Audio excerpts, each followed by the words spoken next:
Olá, boa noite. Estamos iniciando aí a nossa live.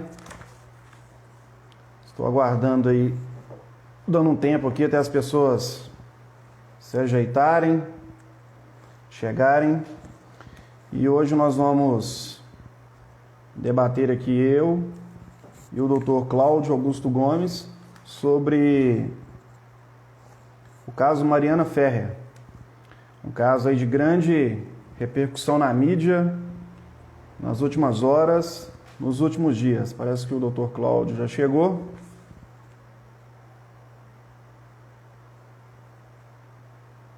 Vamos aguardar ele chegar.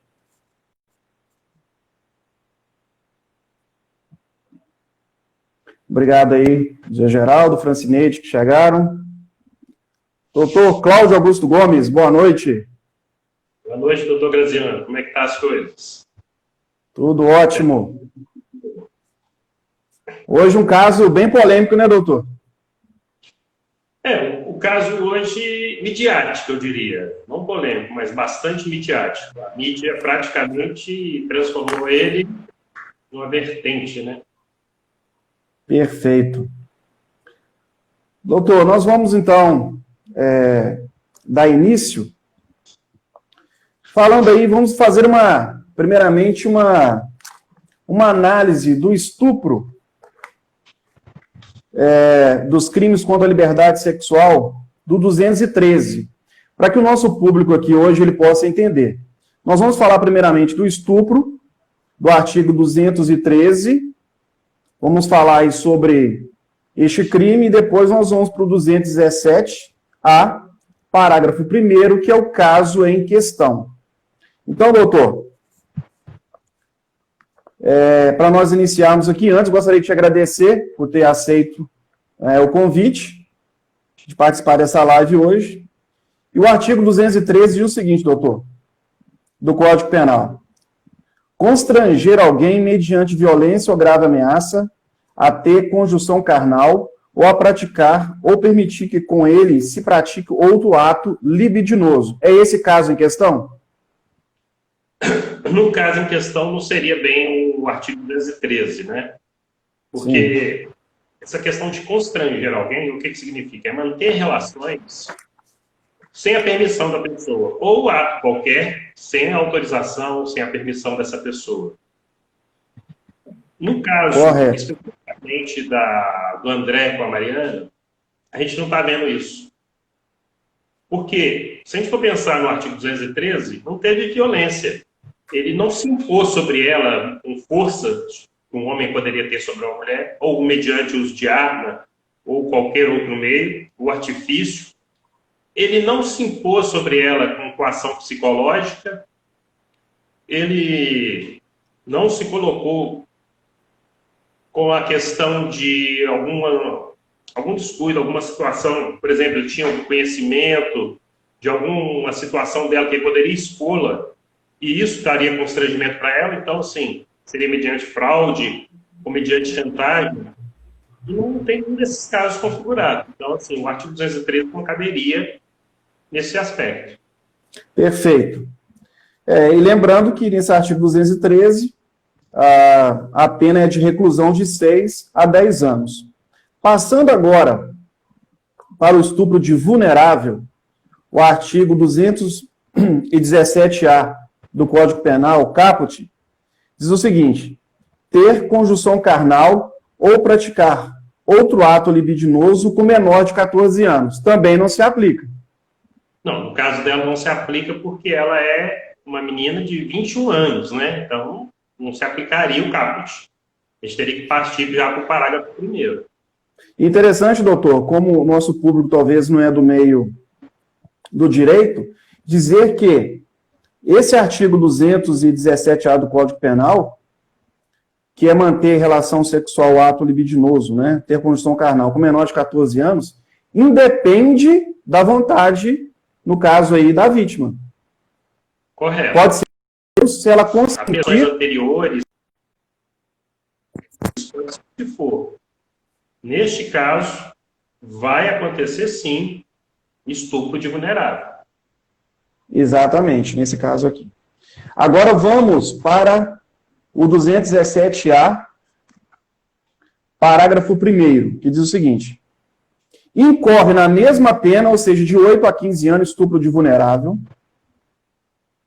quem pratica as ações descritas no caput com alguém que, por enfermidade ou deficiência mental, não tem o necessário discernimento para a prática do ato, ou que, por qualquer outra causa, não pode oferecer resistência.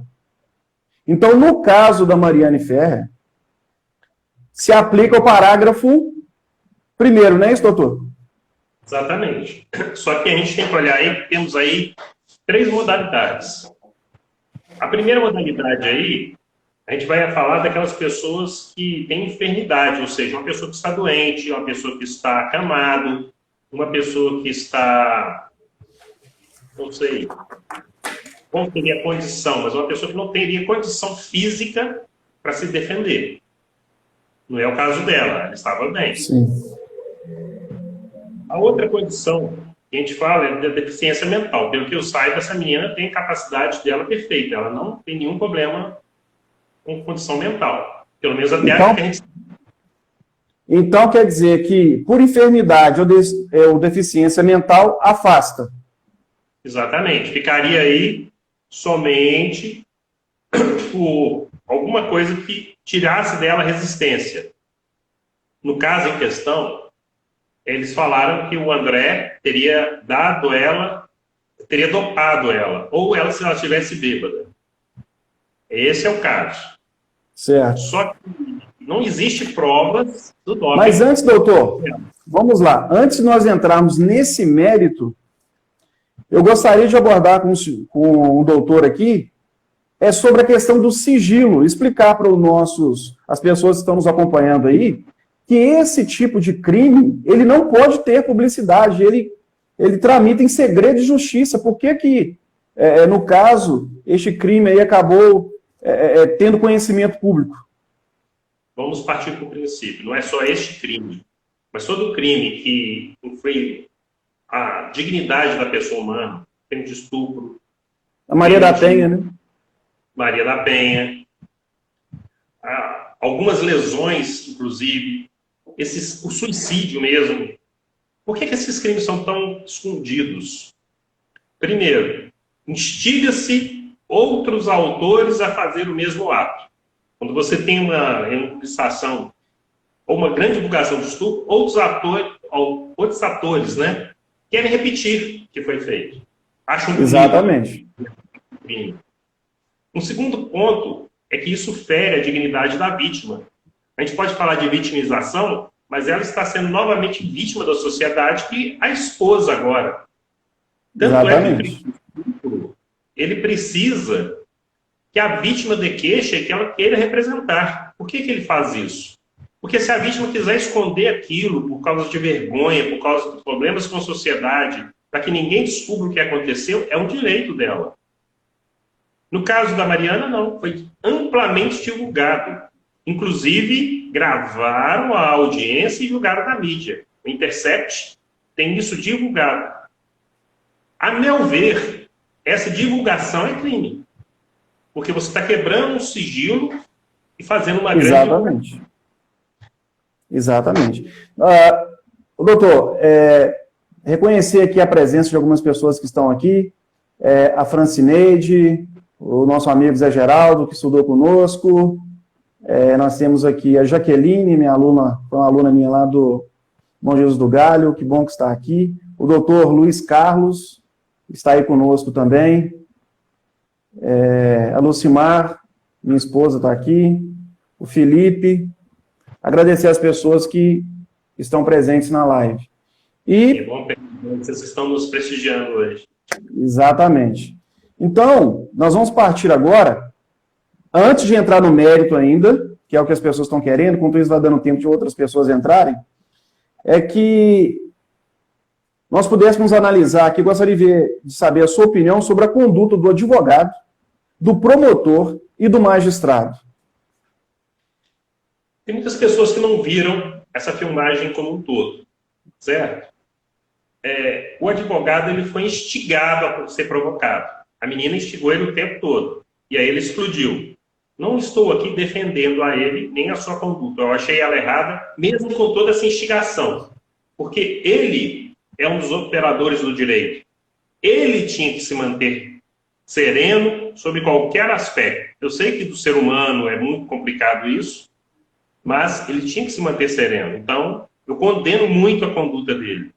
Mas condeno muito mais a conduta do magistrado, que permitiu chegar até aquele momento, porque a menina foi provocando, ele devia ter evitado logo no início. Ela foi provocando, até a hora que ele explode com ela, com várias ofensas. Ele é bem truculento, tem muitas ofensas.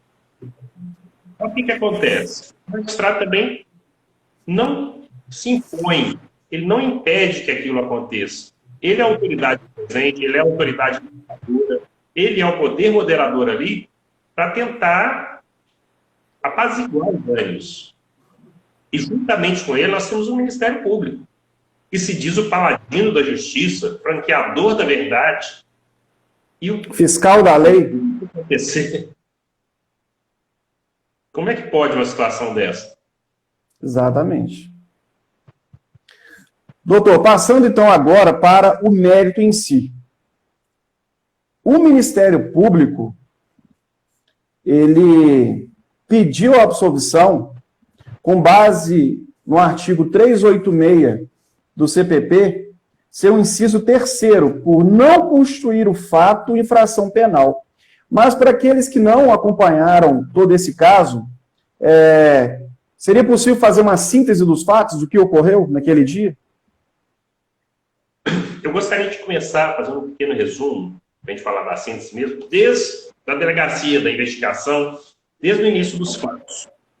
Aconteceu a investigação. Como é que ela acontece? Ela acontece quando a Mariana chega na casa dela, a mãe dela, vendo o estado que a pessoa se encontra, aciona o SAMU, aciona a Delegacia de Mulheres, aciona a Polícia Militar.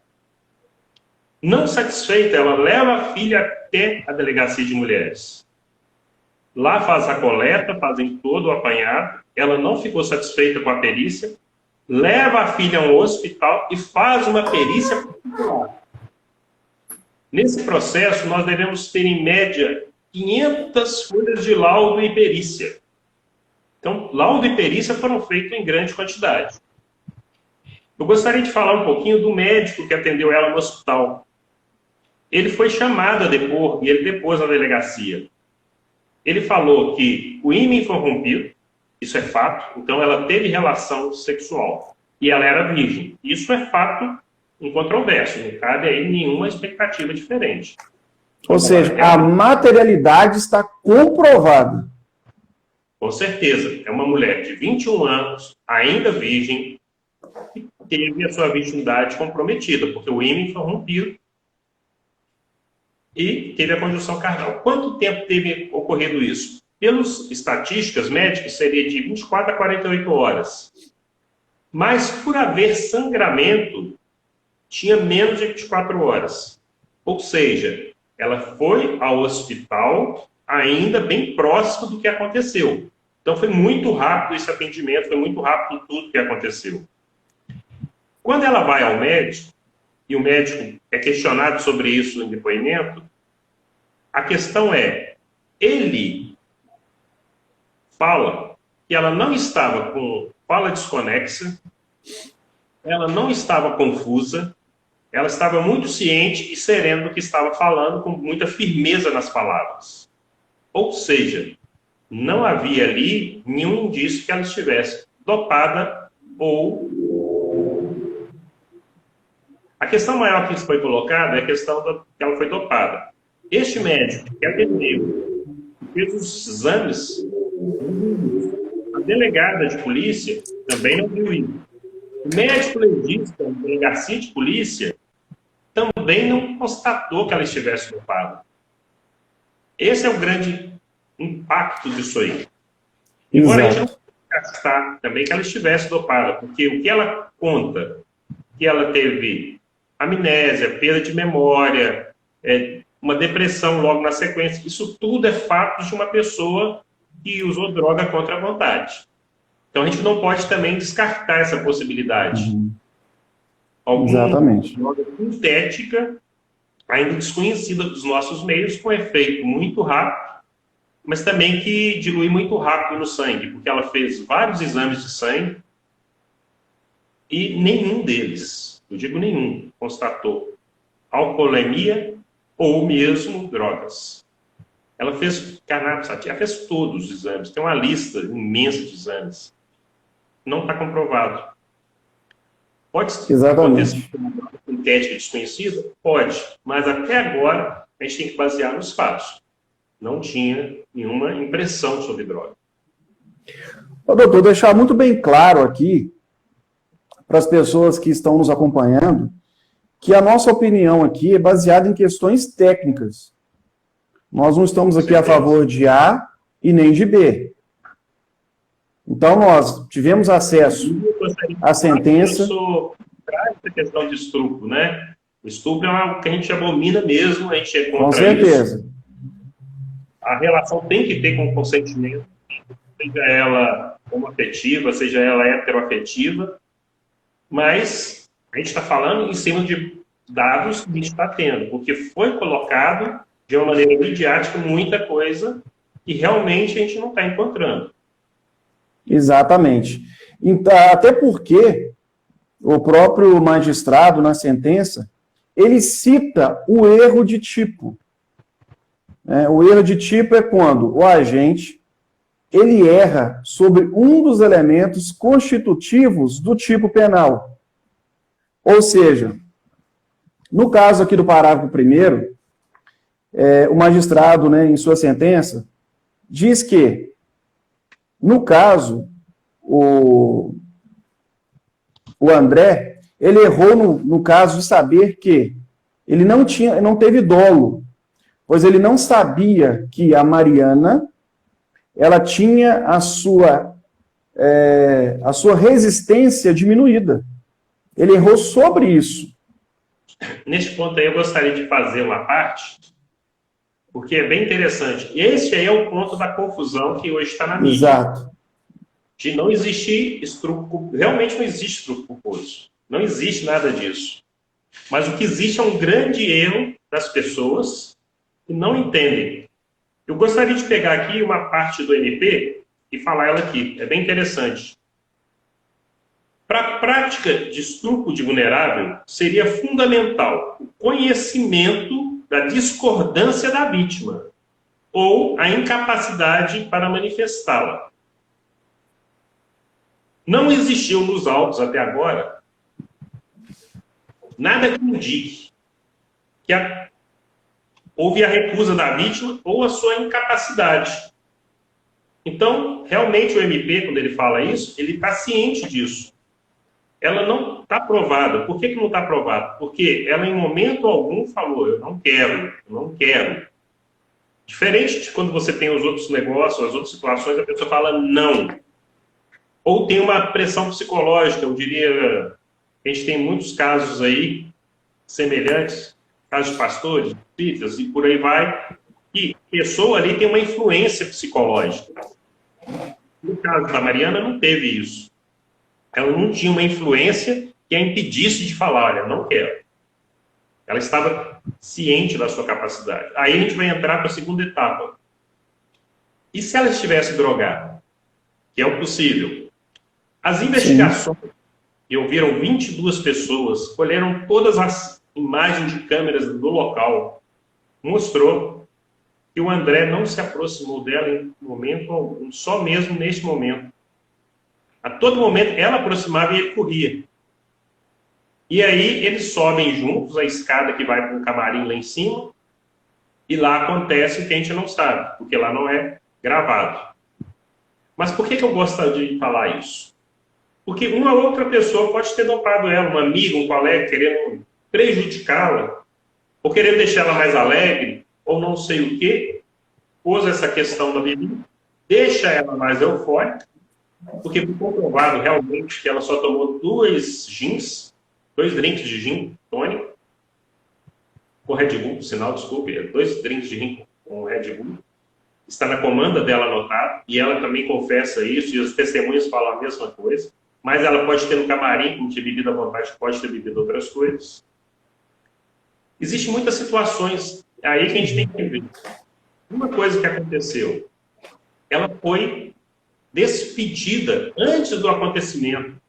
Ela teve um atrito com a sua gerente e ela foi despedida. Ela ia resolver isso na segunda-feira. Ela falou para alguma amiga, já estou embora mesmo, eu vou beber à vontade. Bebeu ou não bebeu, a gente não sabe. Mas a gente sabe que já tinha um fator emocional para essa mulher.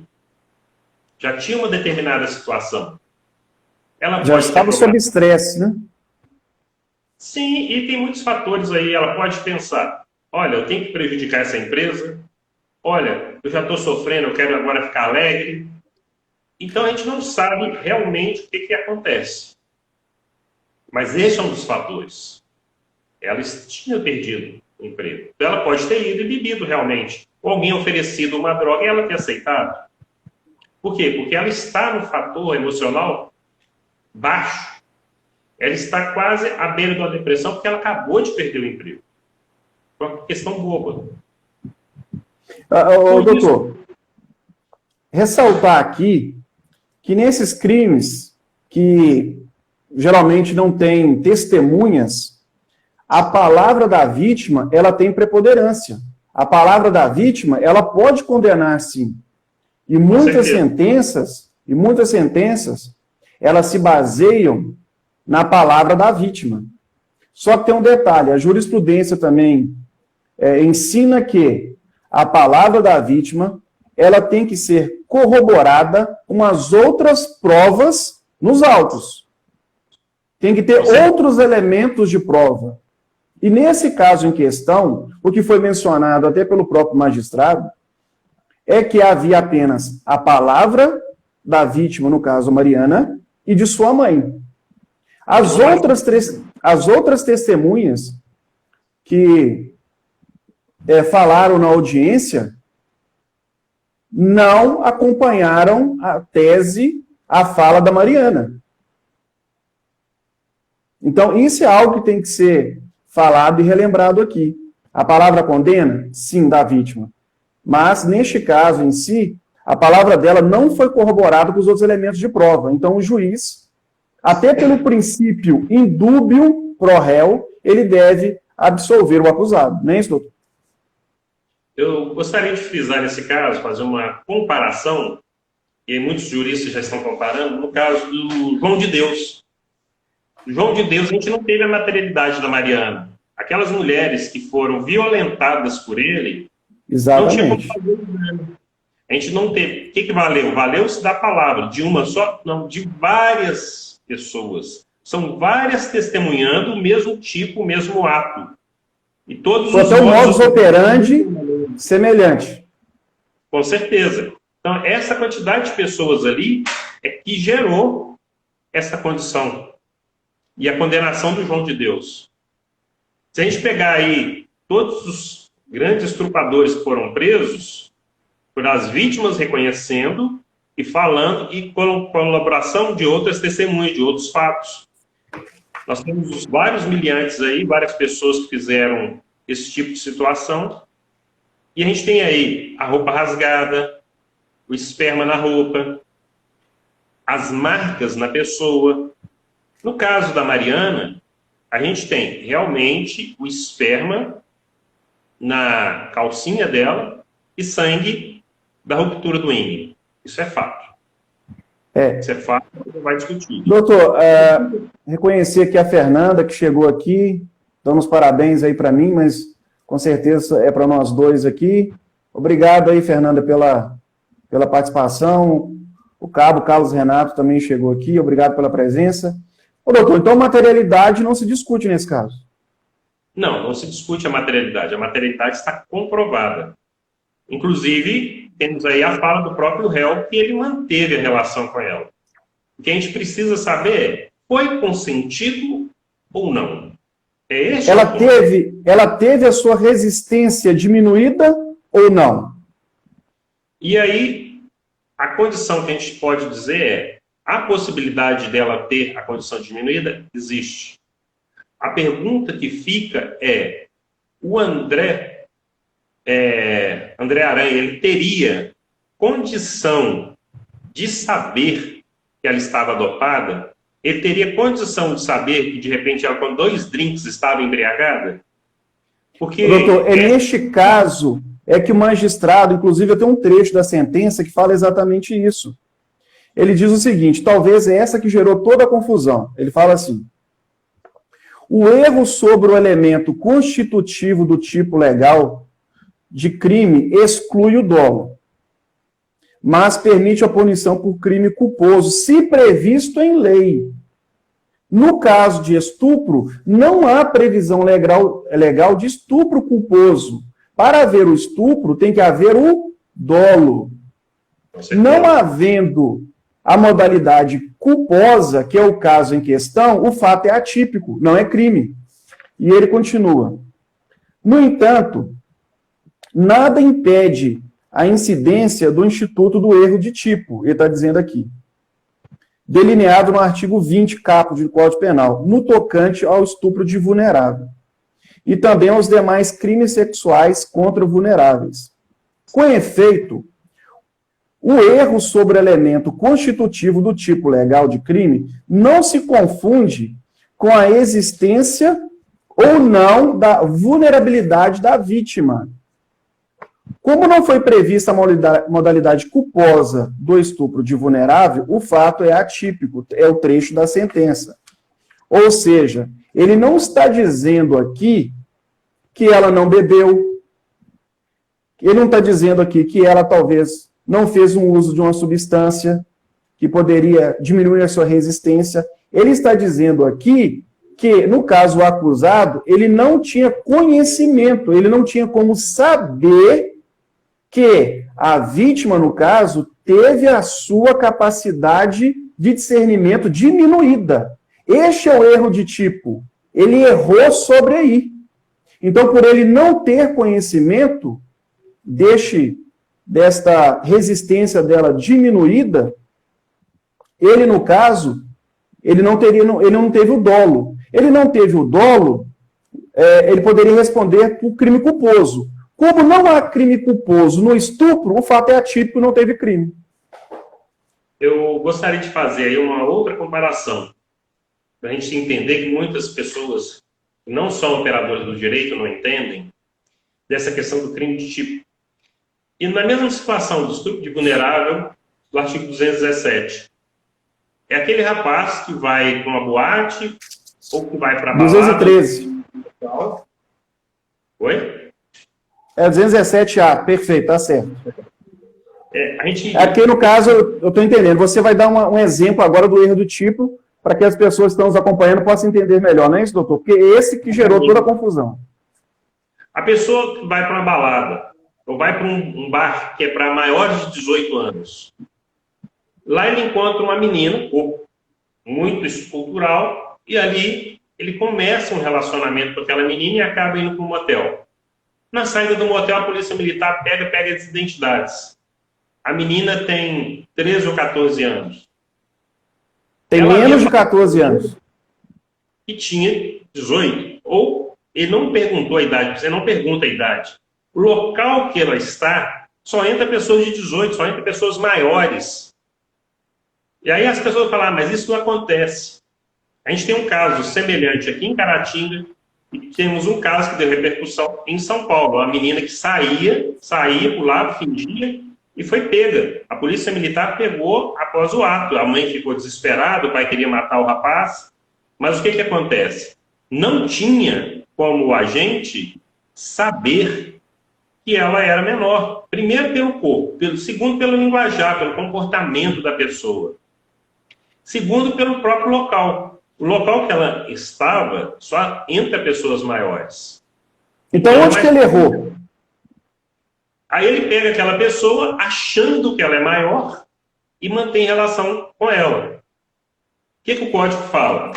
Ter condução ou praticar ato com um menor de 14 anos. Aqui não falou que é consentimento. Mas ele é eu de tipo, ele achava que estava fazendo com uma pessoa maior. embora ela tenha apenas 14 anos, ou apenas 13 anos. Não é tão difícil de você ver mulheres hoje com essa formação corporal, porque elas tiveram um desenvolvimento acima da média. Isso é um erro de tipo. Aquela pessoa vai ser condenada por algo que ela não sabia, ela não tinha consciência que ela estava mantendo relação com a pessoa que era menor. Sim. E esse é um erro. Semelhante a esse é o caso da Mariana. O caso, fazendo a comparação agora, a vulnerabilidade da Mariana, em tese, se baseava por ela ter a sua capacidade de discernimento o quê? Diminuída. O que diz o código, ou ter, né? Por qualquer outra causa, não pode oferecer resistência. O fato dela não poder oferecer resistência não foi comprovado. Essa questão é tão interessante. Essa é a grande questão. Alguns depoimentos, e eu falo do motorista do Uber, que pega ela após o ato e leva ela para casa da mãe, que fala, a menina, eu olhei para ela, achei que ela tinha sido impedida de entrar na balada. Ela estava vestida uma roupa branca, muito confortável, o cabelo estava normal. Quer dizer, ela não mostrou nenhum descompasso de uma pessoa que foi estrupada. Ela não mostrou que estava com a roupa rasgada, esbaforida, o cabelo, ou alguma coisa, ou angustiada, ou coisa desse tipo. Ela entra normal no táxi, e ele fala, você não conseguiu ir na balada? Quando ela, então, depois de andar 1 quilômetro com ele, no carro, começa a chorar, e aí liga para a mãe. Quer dizer, como é que a pessoa, o motorista não viu isso? Como é que você está, um rapaz que já bebeu alguma coisa, ele não estava embriagado, mas ele bebeu, ele está com a qualidade psicomotora comprometida, vai saber. E eu não estou querendo aqui proteger o André Aranha, porque eu não estou ganhando nada para ser advogado, ele tem advogado. Mas o que estão ganhando muito bem para isso, né, doutor? Com certeza. Mas o que eu falo é, as pessoas não podem julgar a pessoa por ter feito um ato sem saber o que realmente aconteceu. Para ele ter planejado, ele teria que ter planejado uma coisa mirabolante, teria que ser uma pessoa distante, colocada uma determinada substância, ele saber o efeito daquela substância para subir com a menina, para acontecer, para acabar o efeito na hora que ele já tiver saído. E isso ficou muito evidente. As filmagens... Inclusive, é exatamente esse ponto que eu iria tocar. As imagens das câmeras do local mostram que quando ela estava saindo, né, do segundo piso lá da boate, eu tinha até anotado o nome dela aqui. Sky. Agora me perdi.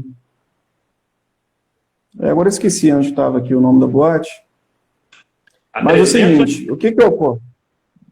Não, o nome da boate, café, né? O café. O Café Jericoacoara. Isso. Então, Café de la Musique. Café de la Musique. Então, o que ocorre? As imagens demonstraram que o seu movimento corporal, o seu andar, o seu psicomotor estava normal, ela estava ereta, ela não tinha nenhum tipo de comportamento que pudesse evidenciar que ela estava dopada, drogada, alcoolizada. Então, são todas imagens. E lembrando que ela só tinha a sua palavra e a palavra de sua genitora. E as outras testemunhas que foram arroladas também disseram que em nenhum momento perceberam que ela estava alcoolizada ou feito uso de alguma psicoativo, alguma substância entorpecente que viesse a diminuir sua resistência. Então, se essas pessoas que estavam ao redor dela, próximos dela, não conseguiram detectar isso, o André também não conseguiu. É por isso que ele foi absolvido. É porque ele não tinha conhecimento. Nós não estamos dizendo que ela não estava em uma situação de vulnerabilidade. Nós não estamos dizendo isso, que ela não estava. Nós estamos dizendo que as provas dos autos conseguiram demonstrar que ele não tinha conhecimento que ela estava nessa condição. E por isso ele foi absolvido. Fazer só uma ressalva, tinha falado de Jericoacoara, né, na Jurerê, o bairro lá do café.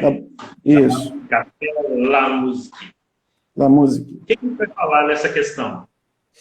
São pessoas de grande capital, sim, e aí vai mexer um pouquinho com a imaginação popular. Ou seja, o André Aranha é amigo do Roberto Marinho Neto, que estava lá também. Junto com eles tinha o filho do Boninho. Então tinha pessoas de grande porte que são bem abastadas, as famílias são muito abastadas. E pensa lá, o local é um local de prostituição de modelos para gente rica. Essa é a ideia. Que essas meninas são virgens, são levadas, os caras escolhem e pagam. E não é esse o fato. Não é isso que a gente está colocando. O que a gente está querendo dizer aqui é que aconteceu um fato. Se ela tinha ou não tinha a capacidade psicomotora alterada, não se comprovou. O juiz não pode, baseado apenas na sua vontade ou na vontade popular, condenar uma pessoa. Porque se a gente começar a condenar baseado em vontade, a gente vai voltar à Idade Média. E assim, pode falar. E os documentos e a perícia, todos comprovaram que não existiu. Então a gente tem aí uma vasta gama de perícia. Não estou falando só das testemunhas que foram contrárias à vítima, mas também as provas periciais, inclusive que a mãe dela contratou. Não estou falando das perícias públicas, mas que a mãe dela contratou também. Todas foram contrárias. Pode ter acontecido? Pode. Ela pode ter sido a capacidade psicomotora afetada por uma droga, dificilmente vai conseguir comprovar. Mas quem colocou essa droga lá? Quem foi o autor? Qual foi a motivação? Porque o que aconteceu aí foi que dentro dessa motivação, o André a pegou e foi com ela e mantiveram uma relação. Ela não tinha capacidade para não dar o consentimento. Como é que ele saberia? Como é que ele tinha essa prova? Isso eu falo para muitos rapazes, para muitas moças que saem da balada. A moça sai porque esse fato de estupro não é só para o homem com a mulher, mas a mulher com o homem também.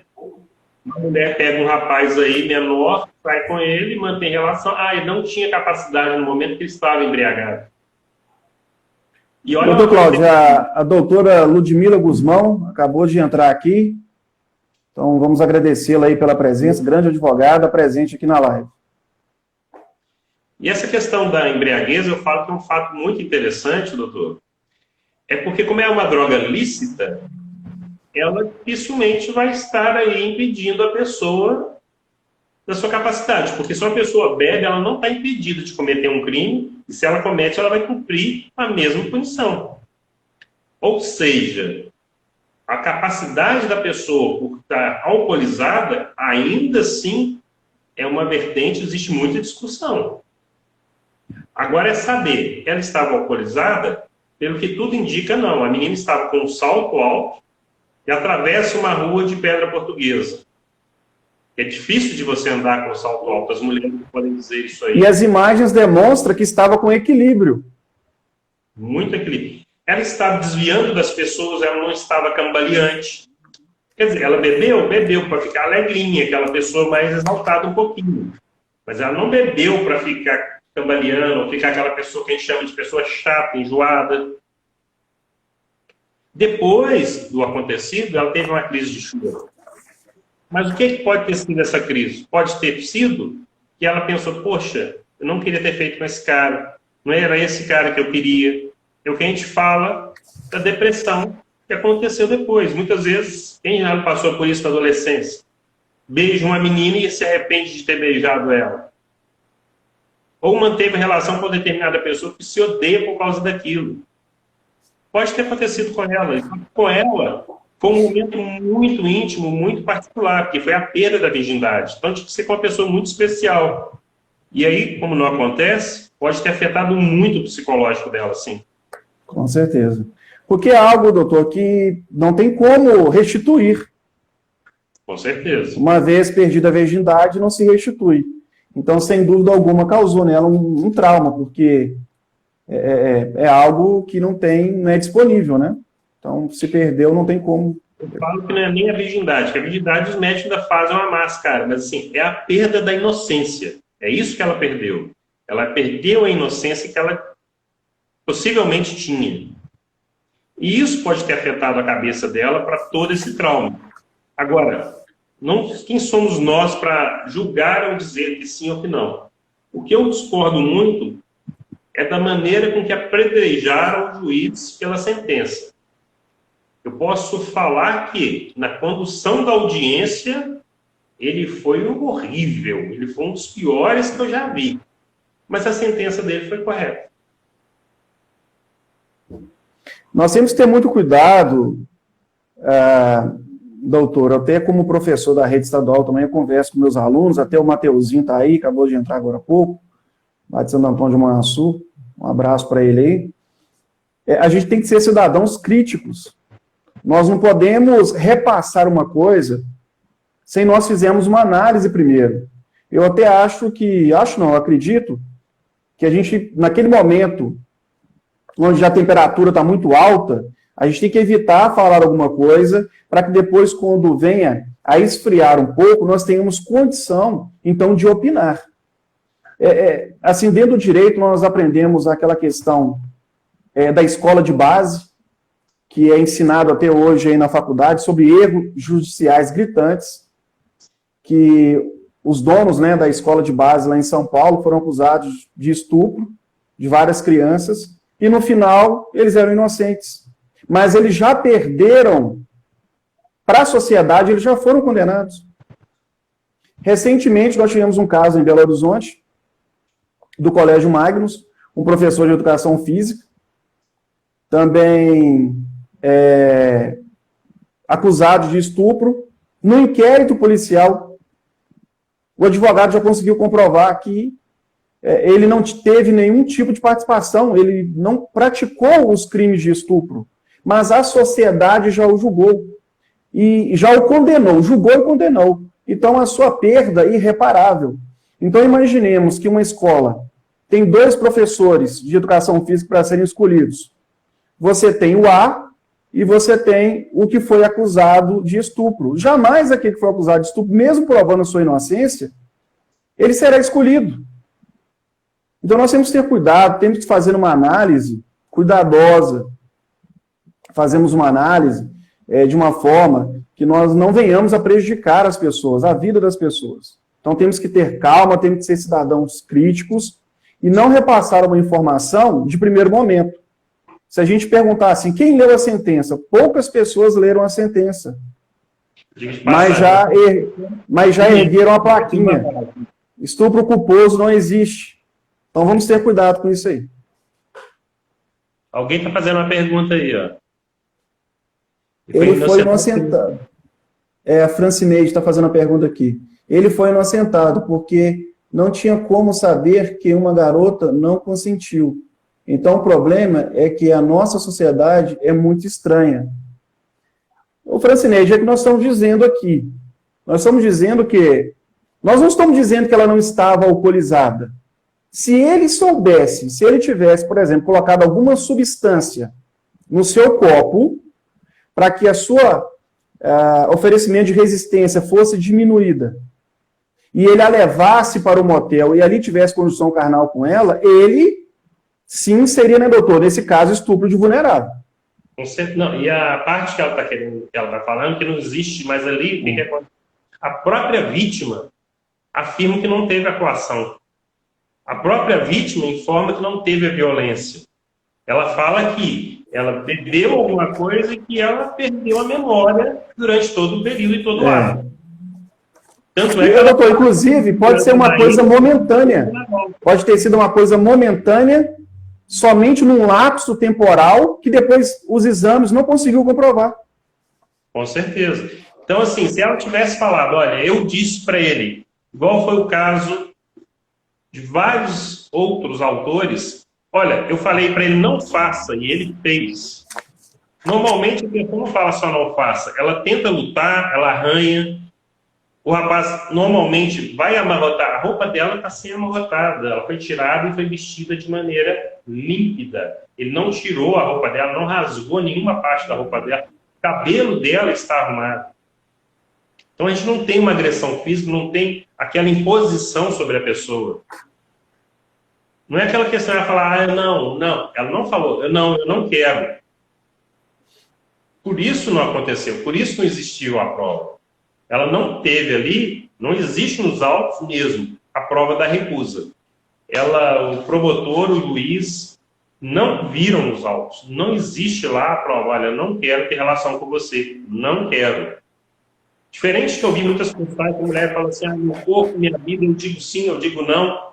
Realmente ela diz sim, eu diz não. Mas ela tem que dizer, não, eu não quero. E isso não foi provado. Exato. Reconhecer aqui a presença da Adriana Rodrigues, minha colega de trabalho lá da Escola de Santo Antônio Manhuaçu. Obrigado pela presença. Amanda Caroline, foi minha aluna também lá no Bom Jesus do Galho, sempre prestigiando, muito obrigado. Doutor, tem um trecho aqui da sentença que eu acredito que dá para a gente finalizar a live com ele. Eu acho que ele é bem esclarecedor. Que diz o seguinte, o magistrado em sua sentença. Não se desconhece que há provas de materialidade e de autoria. Ou seja, ela teve o ímã rompido? Sim, teve. Isso é a materialidade comprovada. Teve uma autoria? Teve. Alguém, no caso, a penetrou. Aí ele continua. Pois o laudo pericial confirmou a prática de conjunção carnal e ruptura himenal recente. Também não se ignora que a ofendida havia ingerido álcool. Contudo, pela prova pericial e oral produzida, considero que não ficou suficiente comprovado que Mariana Bois Ferreira estivesse alcoolizada ou sob efeito de substância ilícita, a ponto de ser considerada vulnerável, de modo que não pudesse se opor à ação de André de Camargo Aranha ou oferecer resistência. Então, a prova pericial e oral, né, que teve nos autos, não ficou comprovado totalmente que ela estivesse alcoolizada ou estivesse sob o efeito de substância ilícita, a ponto de ser considerada vulnerável. Ou seja, ela poderia estar, sim, vulnerável. Ela poderia ter ficado temporariamente vulnerável. Mas os exames não comprovaram que ela estava alcoolizada. Os exames não comprovaram, as pessoas que estavam ao redor dela não viram nenhum tipo de atitude dela que demonstrasse que ela estava alcoolizada ou efeito de alguma substância entorpecente que seja. Se essas pessoas não conseguiram ver, não conseguiram analisar essa situação em questão, o André também, no caso, se comprovou nos autos, que ele também não conseguiu saber que ela estava vulnerável. Ele não sabendo que ela estava vulnerável, ele não cometeu o crime. Uma situação que eu gostaria de lembrar muito nessa questão do estupro é o seguinte: é feito um exame médico para saber se houve violência, porque mesmo uma pessoa alcoolizada ou impossibilitada, quando você faz a penetração, vê a violência, existe rompimentos, existe vestígios. No caso da Mariana, não havia vestígio de violência. Nem que a penetração foi com violência, nem nada desse tipo. Por isso é que o juiz não tinha embasamento para fazer, porque um dos fatos comuns desse tipo de crime é a polícia médica pela violência na penetração. Quando há penetração, porque nem sempre é necessária a penetração. Exato. E não aconteceu. Não teve a penetração anal, não teve nada disso. Mas houve o rompimento do ímã, houve sim o esperma encontrado na calcinha dela, mas infelizmente a gente não pode dizer o que realmente aconteceu. Mas o que a gente pode falar é que, na dúvida, o réu tem que ser liberado. Muito bem lembrado, doutor. Na dúvida, indúbio pro réu. E na dúvida, absolve o réu. Com certeza, não é condenar o réu porque ele não conseguiu provar a inocência. É o contrário, tem que se provar que ele é o culpado. Exatamente. É nesse caso aí em questão. Agradecer a presença aí do João Marcos, a Rosângela Guzmão estava aqui presente, a Renata Ferraz, muito obrigado, acabou de entrar. Então, doutor, respondendo à pergunta, estupro culposo ou ação midiática? Eu acho que tivemos a informação midiática, porque se a gente for lembrar bem, como a gente já começou bem no começo da live falando... Ô, doutor, não pode deixar de reconhecer aqui a presença do Felipe, trabalha lá no presídio, que nos atende muito bem, sempre que nós vamos lá. Um abraço para o Felipe aí.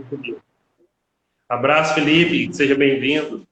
Mas como eu estava falando, foi uma condenação porque a mídia transformou isso num espetáculo. Talvez por causa das pessoas que estavam envolvidas, talvez por causa da vítima, mas esqueceram que com toda essa exposição, a vida da vítima piorou. A questão do advogado ter realmente chacoalhado a vida dela, ser sido muito truculento e acabado com ela na audiência... Nós condenamos, né, doutor? A piorar agora com essa grande exposição da vida dela. Nós já devemos estar acabando também, né, doutor? Isso horário. Tá faltando aí 5 minutos que a gente pode terminar. Então, assim, doutor Cláudio Augusto Gomes, muito obrigado por ter aceito o convite. Agradecer muito as pessoas que estiveram presentes aqui na live. Essa live vai ficar gravada lá no feed, lá no meu feed.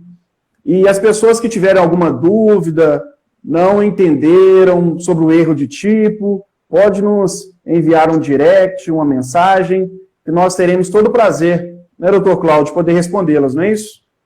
Com certeza, a gente vai ter grande prazer e novamente agradeço por estar aqui participando novamente com o doutor Graziano, está sendo um ícone aqui na nossa cidade, está fazendo uma grande diferença também na área criminal. Então, fico muito agradecido de ter participado. Ok, o João, a gente tem ainda uns minutinhos, prestigiar o João Marcos aqui. Ele falou o seguinte, João Marcos, advogado, falou assim, o que causou essa polêmica toda nem foi a decisão em si, e sim um fato ocorrido na audiência e o termo equivocado utilizado pelo MP. Nós falamos sobre isso aqui, João Marcos, né, sobre a questão do erro de tipo que ocasionou toda essa confusão aí. Então, boa noite a todos, muito obrigado. Obrigado, um abraço. Um abraço a todos aí.